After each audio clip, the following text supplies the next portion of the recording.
So I've coached leaders in 15 countries all around the world, and one of the things that spans every culture, every geography I've worked in is this common challenge leaders have with delegation.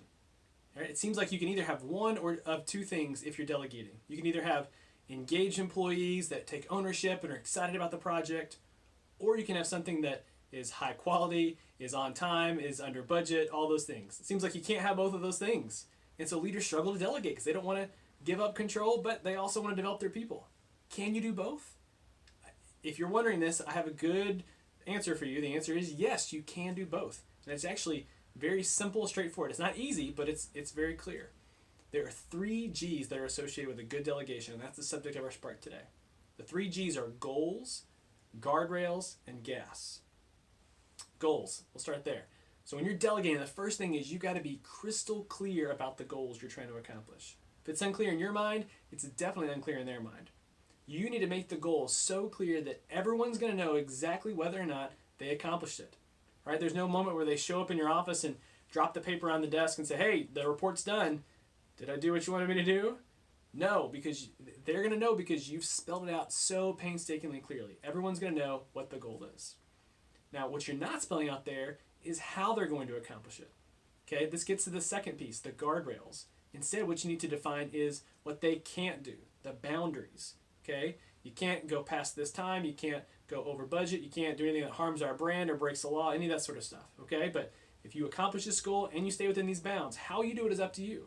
This is where the engagement piece comes in. The first piece is the quality control.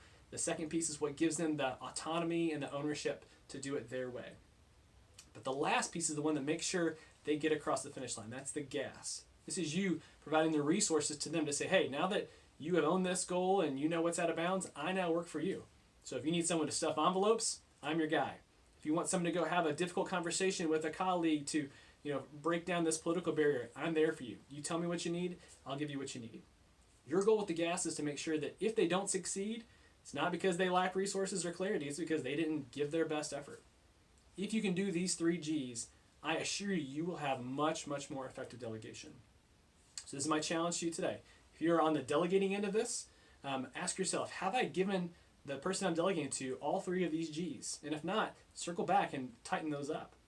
If you're on the receiving end of delegation, ask yourself, do I have these 3 G's? And if not, go back to the person delegated and say, hey, you know what? I want to make sure I accomplish the goal. Can you help me clarify what the goal is? Is it this or is it that? Or help me understand the guardrails, the boundaries. Am I allowed to do this or not?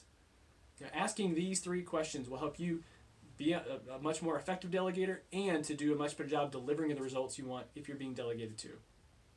I hope this idea is helpful. If it is, share it with your friends, share it with your colleagues, help everyone be much better at delegation so we can stop struggling with this issue all around the world.